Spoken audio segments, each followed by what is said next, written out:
राधे राधे दोस्तों, आज की जो हमारी क्लास है वो 7.4 की है।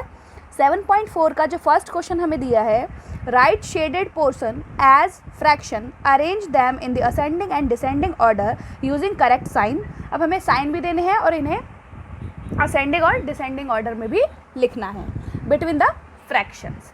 अब ये हमें क्या दिए हुए हैं, फिगर्स दी हुई है और इनका हमें क्या करना है, पहले फ्रैक्शन लिखना है। तो फर्स्ट वाले में 1 2 3 4 5 6 7 8, तो टोटल होगा 8 और भरे कितने हैं 1 2 3, यानी कि 3 हो गया फर्स्ट वाले का। उसके बाद टोटल कितने हैं 8 और भरे कितने हैं 1 2 3 4 5 6। यहाँ टोटल कितने हैं 1 2 3 4 5 6 7 8 और भरे कितने हैं 1 2 3 4। ठीक है, 1 2 3 4 5 6 7 8 और भरे कितने हैं। ठीक है,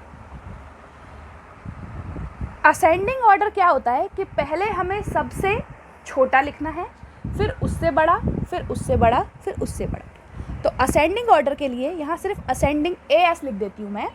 तो सबसे छोटा कौन सा होगा 1/8, क्योंकि जो डिनोमिनेटर है वो सबका सेम है, तो हम इसे ईजिली बता सकते हैं कि कौन सा बड़ा है और कौन सा छोटा है। अगर डिनोमिनेटर अलग अलग होते तो पहले हम डिनोमिनेटर को बराबर करते सबके में, तब उसके बाद हम कह सकते थे, लेकिन यहाँ पर जो हमारा डिनोमिनेटर है वो सेम है, तो ये ईजिली हो जाएगा। ठीक है, फिर इससे बड़ा कौन सा है 3/8, फिर इससे बड़ा कौन सा है 4/8, फिर इससे बड़ा कौन सा है 6/8। ये हो गया हमारा असेंडिंग ऑर्डर। अब डिसेंडिंग ऑर्डर के लिए मैं लिख देती हूँ DS। डिसेंडिंग ऑर्डर में जो सबसे बड़ा होता है वो सबसे आगे, यानी कि 6/8, फिर उसके बाद 4/8, फिर उसके बाद 3/8, फिर उसके बाद 1/8। तो ये हमारा फर्स्ट वाला है जो हमने कर लिया है। अब हम सेकंड वाला करते हैं। अब B में हमें कितने बॉक्सेस दिए हुए हैं 1 2 3 4 5 6 7 8 9, तो यानी टोटल बॉक्सेस कितने हो गए 9 हो गए। अब 9 है, सारे के सारे भरे हैं, सिर्फ एक ही नहीं, एक ही खाली है, यानी कि 8 बॉक्सेस जो है वो हमारे भरे हुए हैं, शेडेड हैं। अब यहाँ पर टोटल कितने हैं 9 है और भरे कितने हैं 1 2 3 4। यहाँ पर भी 9 है, भरे कितने हैं 1 2 3। यहाँ पर भी 9 है और भरे कितने हैं 1 2 3 4 5 6। ठीक है, इजीली हो गया। अब इन्हें हम असेंडिंग और डिसेंडिंग में लिख लेते हैं। अब यहाँ पर असेंडिंग ऑर्डर में पहले हमें क्या लिखना है, सबसे छोटा। तो आपको सबसे छोटा कौन सा दिख रहा है 3 वाला, तो 3/9 greater than 4/9 less than 6/9 less than 8/9।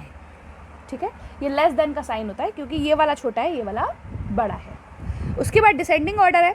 Descending order में हमें सबसे बड़ा लिखना है, तो 8/9, उसके बाद 6/9, उसके बाद 4/9 और उसके बाद 3/9। ठीक है, आप अच्छे से इसका स्क्रीनशॉट ले लीजिए, उसके बाद हम आगे बढ़ते हैं। क्वेश्चन नंबर 2 दिया है, show 2/6, 4/6, 8/6 and 6/6 on the number line, put appropriate sign between the fraction given. अब ये हमें फ्रैक्शंस दिए हुए हैं और ये भी हमें क्या करना है, नंबर लाइन पर इन्हें शो करना है। ठीक है, तो यहाँ मैंने नंबर लाइन बना दी है। यहाँ पे 1/6 है, यहाँ 2/6, यहाँ 3/6, यहाँ 4/6, यहाँ 5/6, यहाँ 6/6, 7/6, ठीक है, और 8/6 शो करना है। तो 2/6 कहाँ है हमारा, ये रहा। उसके बाद 4/6 कहाँ है, ये रहा।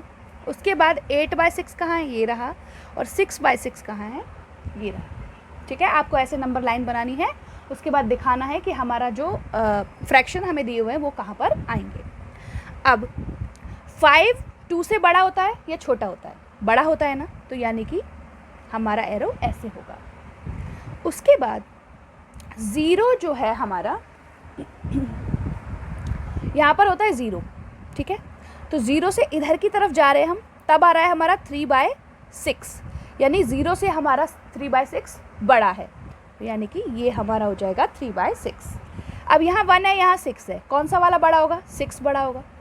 क्योंकि सबके डिनोमिनेटर हमारे सेम हैं तो इसलिए इनका आंसर का पता करना बहुत ईजी है और हमें इसमें कुछ भी नहीं देखना, सिर्फ न्यूमरेटर देखना है कि न्यूमरेटर कौन सा वाला बड़ा है। जो न्यूमरेटर बड़ा होगा उसकी तरफ हमारा साइन लगेगा। अब यहाँ 8 है, यहाँ 5 है, तो कौन सा वाला है? ये वाला। ठीक है, तो ये हमारा सी वाला था जो हमने कंप्लीट कर लिया। अब हम सेकंड क्वेश्चन करने वाले हैं। क्वेश्चन नंबर सेकंड क्या है? Compare the fraction and put an appropriate sign. अब यहाँ पर भी उसने हमें क्या दे रखे हैं? फ्रैक्शन दे रखे हैं और इसमें हमें साइन लगाने। अब नीचे जो डिनोमिनेटर है वो हमारा सेम है तो हम ऊपर वाले देखेंगे कौन सा वाला बड़ा है। यहाँ पर क्या है? 5 है, यानी कि ये बड़ा है तो इसकी तरफ साइन। यहाँ 7 है, यहाँ 4 है। अब यहाँ पर आ गया है हमारा क्वेश्चन जो हमें सीखना है। हमें जो डिनोमिनेटर है उसको सेम करना है। जब वो सेम हो जाएगा तब हम पता कर सकते हैं कि कौन सा वाला बड़ा है, कौन सा वाला छोटा है। ठीक है, पहले ये वाला कर लेते हैं हम। यहाँ पे क्या है? डिनोमिनेटर जो है वो सेम है तो यहाँ पर देख लेते हैं, ये वाला हमारा बड़ा हो जाएगा क्योंकि 5 बड़ा है। अब ये दो क्वेश्चन जो है इसमें डिनोमिनेटर जो है वो हमारा अलग अलग है, तो इसको कैसे सॉल्व करना है? जो हमारा डिनोमिनेटर है उसको हमें सेम करना है, यानी कि यहाँ पर भी सेम हो और यहाँ पर भी सेम हो। तो अगर ऐसा कौन सा टेबल है जो दोनों में, मतलब ऐसा कौन सा नंबर है जो दोनों के टेबल में आता है? तो जो हमारा 28 है वो 7 4 जा क्या होता है? 28 होता है। तो 7 को 4 से मल्टीप्लाई कर देंगे और 4 को 7 से मल्टीप्लाई कर देंगे तो ये हो जाएगा 4/28, ये हो जाएगा 7/28। तो 1/7 का हमारा बना 4/28 और 1/4 का हमारा बना 7/28। तो कौन सा वाला बड़ा हो गया? ये वाला, यानी कि 1/4 जो है वो बड़ा है। ठीक है, सिंपल। अब 5 और 7 दोनों के टेबल में क्या आता है? 35 आता है। तो 3/5 को मल्टीप्लाई करेंगे हम 7 से और 3/7 को मल्टीप्लाई करेंगे 5 से।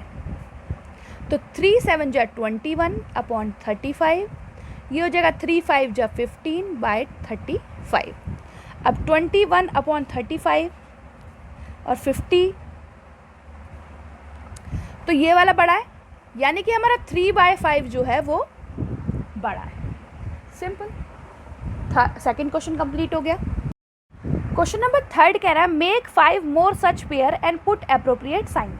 ठीक है, तो हमें अपने मन से ऐसे फ्रैक्शंस लेने हैं और उनके बीच में हमें साइन लगाने हैं। तो ये मैंने 5 पेयर ले लिए हैं। फर्स्ट वाला 5/3/4/3, तो इसमें से कौन सा बड़ा हो जाएगा? डिनोमिनेटर सेम है तो ये वाला हमारा बड़ा हो जाएगा। उसके बाद यहाँ पे भी डिनोमिनेटर सेम है तो कौन सा वाला बड़ा है? 3 बड़ा है तो ये वाला हमारा बड़ा हो जाएगा। यहाँ पर डिनोमिनेटर सेम है, 6 बड़ा होगा कि 8? 8 बड़ा होगा। यहाँ पर कौन बड़ा होगा? 8 बड़ा होगा। ठीक है, यहाँ 4 है, यहाँ 3 है, कौन सा बड़ा होगा? 4 बड़ा होगा। ठीक है, तो मैंने ये पेयर लिए हैं। आपको ज़रूरी नहीं है कि यही पेयर लेने हैं, आपका जो मन करे आप वो पेयर ले सकते हैं। ठीक है, अब हम नेक्स्ट क्वेश्चन करेंगे।